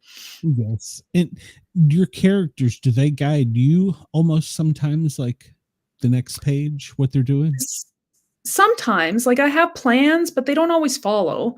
They sort of, take on an adventure of their own, and I'm just like, "No, get back here. I had this plan for you. You need to come here." And, "Okay, fine. We'll go on that side quest for a little bit, but we gotta come back here." So I feel like I'm negotiating with them sometimes like toddlers. Get over here. I'll rip that page out. Yeah, No, but that's neat that you can do that, because that just shows the personality that's in it, not Mhm. just your personality. You've created that persona, that character. Yeah, well, and I know them in-depthly because, I mean, I've written I have to know them in-depthly. Yeah, I pour my emotions into them, and there's aspects of me in every single character, that I've written, and I know when I was younger, I hated those books that all the characters were just carbon copies of each other. So, I try really hard to make each of my characters unique. They've got their own weaknesses, their own strengths, their own likes and dislikes, their own, motivations, histories, desires, all the different cultures in my books, they also have their own religions and, Well, um, political systems and traditions and cultures and stuff, so do you have to keep like a timeline encyclopedia of these things, or is it all in your head? it's kinda all stuck in my head, although my editor is really good and she's written down the important parts onto a sheet, and I was like, "Ooh, that's actually quite helpful. Why didn't I think of that?" You know? I had an author recently introduce me to LM Notebook by Google.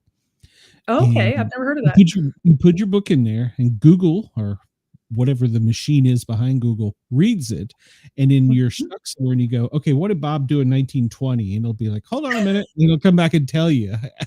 Yeah. It's you're creating your own AI. So Yeah, yeah. I know what I've done in the past is I was like, "Oh, I have to remember this, how long was he unconscious for in this one event?" And I have to go back to the other book, and I'll grab it, and I'll start looking through it, and I'll be like, "Ah, there it is. I knew I'd find it." I know where all the different details are in my books. So, Chris says, "I didn't make it 2 pages through that book. Your son should be I considered was a very reasonable impressed because person." he was reading it aloud to me, so I know he was for sure reading it, but he was stopping, like, every paragraph, at least once or twice paragraphs, like, "What is this word?" So and then he just gave up, but, I mean, he still reads Dog Man, that's about the extent of it. I'm trying to get him to read something more words than pictures, but Hey, comic books are really great, and they've come a they long way are. since we were kids, so They have their own genre now. I think they call them graphic novels, and I just remember them as Archie comics. That was about they didn't have, they had the Archie comics and they had the superhero comics, Mhm. and I had a whole collection of Archie comics when I was a kid. Funny. A lot of people never liked Archie. I always did. Richie Rich, Yeah, yeah. wasn't There's a character in my series, in my book, he shows up in the 3rd book, his name is Jax, and he's roughly based off of my opinion of Moose from Archie comics, you know? The okay. act first, think later, but he matures as we go through the series, so he changes, and he's Jocular, yeah, that jocular way. yeah, yeah. Yeah, he's this big, but he's like a teddy bear as well. Uh, so how many books? Well, how long does it take you to write a book? So rough draft, somewhere anywhere between depends on how much of a role I'm on, 2 weeks to 4 months. My Oh, 2nd wow. book, I was on a big role, and I wrote it in 2.5 weeks, but that's not typical. It's usually somewhere between 2 and 4 months, but editing takes longer than that. You hate your editor? No, no, I don't hate her. No. You said that so passionately. No, no, I've had a no. few editors. I had a hard time with finding a good editor. My first editor was not an editor, or at least he wasn't. I don't know. I didn't know the process either. And then my second editor took a year, and we weren't quite done with the first book, so I fired him. My third editor was awesome, but she died. So my fourth editor was a journalist, but she hadn't done fiction work, and it wasn't, I thought it was good, but apparently it wasn't. I had my mom look at it at one point, and now the editor that I have now is a certified editor, and she's done some fiction work now. So I think it would also help. Like I couldn't be an editor. I'm not smart enough, but if I was, I wouldn't want to be an editor on something like historical novels. No, I'm sure they can say yes or no, you know? Yeah, I would. You'd have to have your own genre because then your bias could Yeah. somebody's And work. I know every single editor I've worked with has their own bias about certain words. I know, one of my editors really didn't like swear words, and I'm like, "It's a young adult novel, I have to have some swear words in there, I'm sorry." You know, "I will cut a chase and I won't use the F one," you know? "I will, like, meet you halfway," you know? But No sex scenes. We're good there. So. there's no, I don't write those. You know, Yeah, there's romance, there's just no boudoir scenes. yeah. No, I think Unless they're an having a author. sword battle or a magical fight in the bedroom, there's nothing going on. Well, that's a whole different genre. No, I Yeah, not my genres. had an author say their peppers to the spiciness is how they rate them when they're, I guess, when the authors are all talking. So Okay. Yeah, no, I heard about it, like, I don't know where, and I don't even know where to find it, but I heard that there's a spice rating, you yeah, know, like how spicy something is. And some of it is, you know, 50 Shades of Grey or beyond. And yeah, no, I won't. I want an adventure. I'm old school. I like, you know, Lord of the Rings, Game of Thrones, supernatural TV series. I like those old school, just adventures kind of thing, you know. I don't want to have to take a break. Nobody has 3 chapters worth of stamina. you couldn't write a western. So I get it. If they had Yeah. magic, if they had, magic in there, it could. You know, I mean, they And did sci-fi and cowboys. Why not, you know, that's aliens true. and cowboys, Oh, right? God, Yeah. Westworld freaked me out when I was a kid. No, I hated it. Yul Brynner. I remember the Bonanza song. Yeah. It's funny. I spent all that time up in Tennessee and mom is watching that on, I think there's like a Western channel or something, and old people watch. And she's like, "You want to see this?" I'm like, "I watched that when I was like 12, Mom." "No, I'll be upstairs watching something else." Yeah. Well, I'm probably dating myself here, but we used to watch the old Lassie, and, the only reason I'm remembering that is because she had the phone that was like the little crank phone, Yep. and I took my kids to Home Depot, and they have all the Halloween decorations, and, they were looking at this phone and said, "Mom, this is a weird phone. There's no buttons, but I see numbers." It was a rotary phone. Yeah, Cowboys and Aliens, that's what it was. There's a rotary phone, and they're like, "How would you even?" I said, "Oh, I remember those." He's like, "How do you even use it?" I was like, "Well, let me show you, but you just don't make a mistake, otherwise you have to start all over again." Yeah. Yeah. No texting. No, there was no texting, although there was letters on it. I don't know why. There was letters on some of them. I think back when it first started, it may have just been like, A762 was like tied Yeah. to an address or something. Oh, or it could be like they were using the letters to spell out a name, and then it was, coordinated with those numbers. It could have been that as well. Yeah. Yeah. Yeah. It was way before me. So, but I can remember seeing some of my grandparents' books and not, little notepads, and they would have numbers, people, and they did have a letter. So, Oh, okay. I remember, so yeah, I'm dating myself again here. My grandpa got one of the very first cell phones, Mhm. and this thing was the size of a brick, and he had a suitcase with it. Yep. And I I was worked like, at "Well, Radio that's Shack. kind of a Yes. waste." Yep. I worked at Radio Shack in high school, and that's the very I first cell remember, I phone. loved Radio Shack, yeah. It was about I the started size of a laptop. Yes. Well, I started writing on a typewriter, Yep. Yep. I had to take yeah, typing. and I remember Yep. I went to do a presentation for a grade 5 class, and I was telling them how I started. I started on a typewriter. Writing became my hobby, then my passion. Now it's just cheaper than therapy. And we went through like an hour and bit presentation about all the different aspects of it. And the only question afterwards that everybody had was, "What's a typewriter?" And I was like, "Of course they would stick on that." Different generation. I said, "Picture your keyboard attached to a printer. There you go." Yeah. You could I bang. think yeah, our first computer was a Tandy 1000. Yep. Sold that one. Yeah, Sold it to you probably. yep, So. yeah, we played Pac-Man and Space Invaders. Oh, and And the little worm trying not to run into your tail. that's right. And that was so cool. What? Yeah, that was a good game of Pong. Remember the Pong? Yes. I loved it. It says my grandma had a phone like that, and I hated dialing nines because it took forever to get back around the dial again. I know, right? Yeah, and then Yep. if you make a mistake halfway through because you're like somebody's talking and then you're like, "Oh, crap," and you gotta pick it up and start again.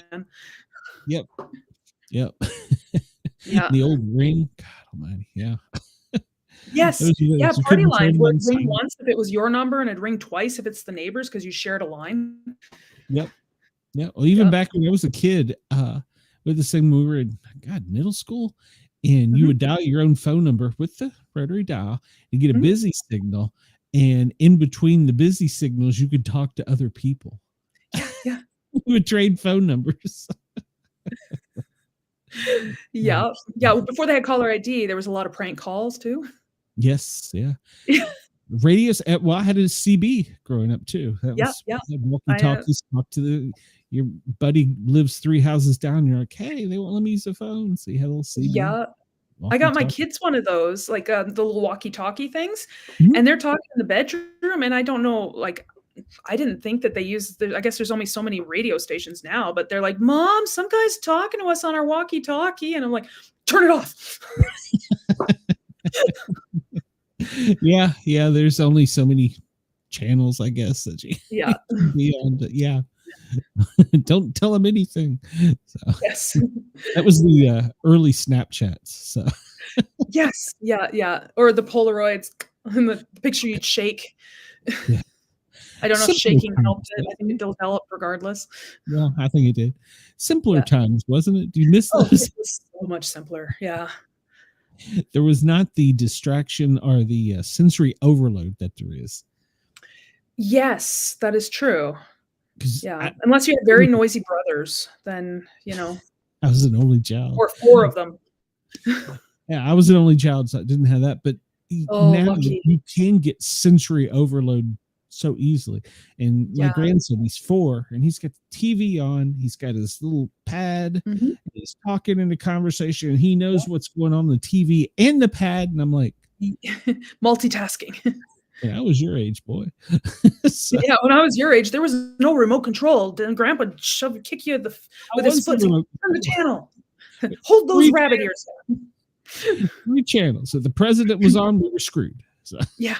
Yeah, we had like 3 channels, and like one of them was like World Vision, one of them was news, and I think one of them was always commercials. I don't know why. yep. So yeah. Yeah. I do The miss hockey those days, but sometimes you think, man, what the hell did I do? You know? Yeah, like before internet, it's like I had to remember stuff. Darn it. And now you just, like I said, you put your book into the whatever Yeah. AI or whatever, and it reads it back to you. It's Yeah, weird. exactly.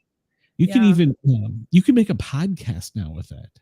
You can type, say, tell me something about Bigfoot in Wyoming, and it'll pull up something, and then you'll say, like, read it to me as a show, and it will. Yes. It's But it's just regurgitating other people's stuff to you. It's not coming up with its original ideas and stuff. So no.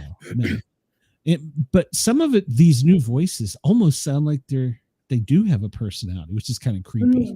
Yeah, they've got some intonations and stuff, but then they say words funny.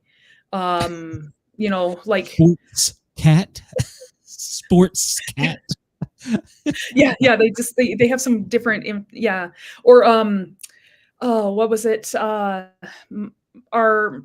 GPS, when we first got one of the GPSs, and it would tell us, you know, we're heading to IKEA, and we get to the highway and it says Ike on the left, and I'm like, Ike. It's like we're driving by the Kia dealership, and it's Kaya, turn right. It's true. My Google still does that. It's Park Place Drive, or like whatever it is, and it'll say Park Place, and then it won't say drive, it'll say DR. Okay, I get it. The funniest thing was when my son, so we have a road in Calgary called Shaganappy. It's hilarious. And I told my son, I was like, okay, we're going to turn on Shaganappy. I need you to remember this. He was only like 4 years old. I said, what is the name of the street we're going to turn on? He said, Shaganaki. That is hilarious. So every time I see that name and I'm going to turn down Shaganappy, I think Shaganaki. My grandson, he can't say monster truck. It sounds like mother. And he come upstairs and was all excited about this something he got. And I'm like, what the hell did you teach your kid to say?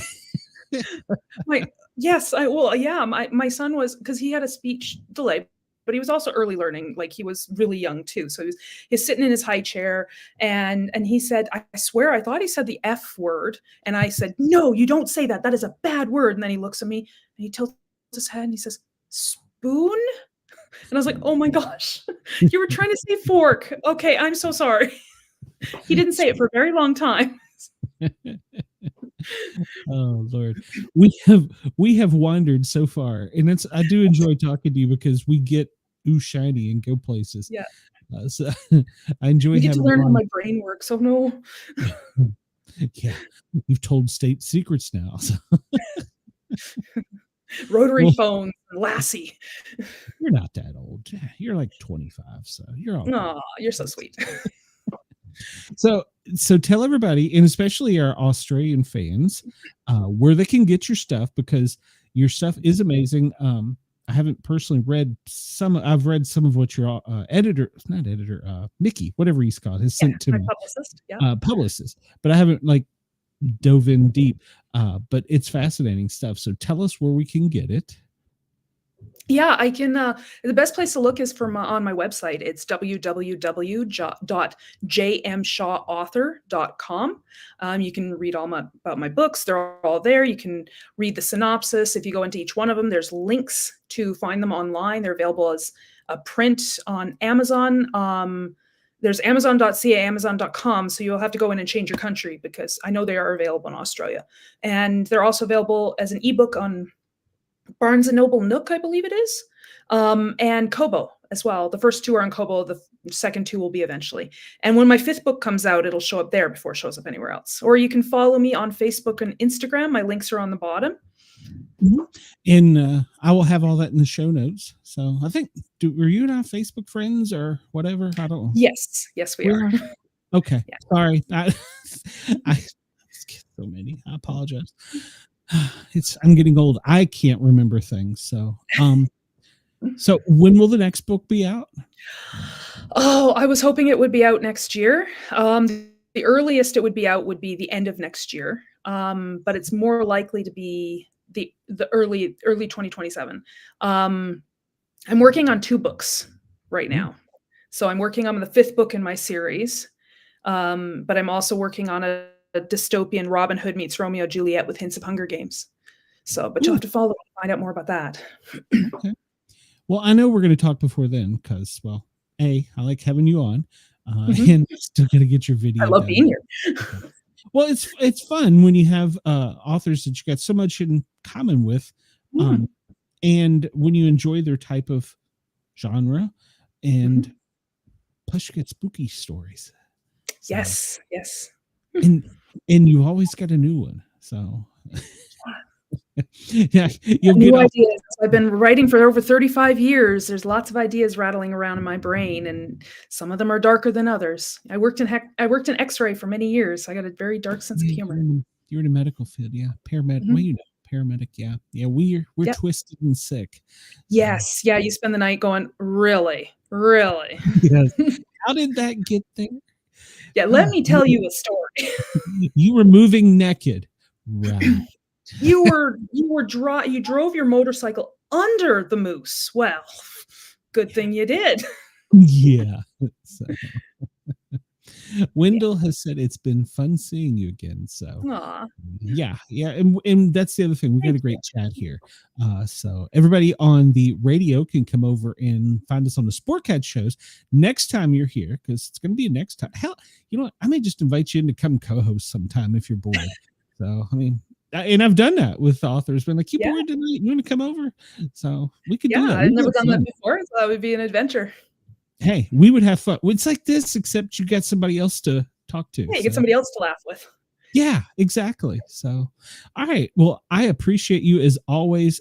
Hit me up on Facebook, and I might make that happen. We might interview somebody. So, actually, I got an idea. So, message me. I got an idea, because I've got a guest that I have to schedule. She doesn't want to do live, and I definitely need a female co-host because I don't know how to ask some of the questions that need to be asked. So Okay. Fair yeah, enough. Gotcha. hit me up on Facebook. So your stuff will also be in the show notes after the show, so they can find you there. So it was good Perfect. seeing you again. And Yeah, well, thank you so much for having me back. absolutely, absolutely. Mickey has a list of my favorites. You're on the favorites. Aw, you're so sweet. I mean, like, and I love being here too because who doesn't want to talk about themselves, right? It's true. It's true. It's true. And I love encouraging it and trying to get those stories out of you. So Yeah, well, maybe I'll have a new story idea by the time I see you again. all right. All right. If you get something spooky happens tonight, message me. So Yes, for sure. Well, I got lots of spooky things. all right. Well, we'll talk to you soon. Thanks for coming. Thank you. All right. Bye-bye. Bye. Wendell says, you just made the show interesting. Whoa, what button did I push? Thank you, Wendell. Well, everybody, I appreciate you for checking us out. And I appreciate Dare Talk Radio in Australia for allowing us to tickle your ears. It's been a fun time. You can come over and find us on YouTube under the Sportcat shows and watch this on Rewind. And of course, in the show notes, I have how to get in touch with all the authors and all of that fun stuff too. So, and if you want to get in touch with me or be in the show, the information to get in touch with me is in show notes. So everybody have a great night, great morning, and great afternoon in Australia. I will see you tomorrow, noon till 2 on the East Coast on the Thin Line Rock Station, www.thethinlinerockstation.com. I've got my Halloween rock and roll episode. So tune into that. And then from 2 to 4, I'll be back here doing the Sportcat Daily Gazette.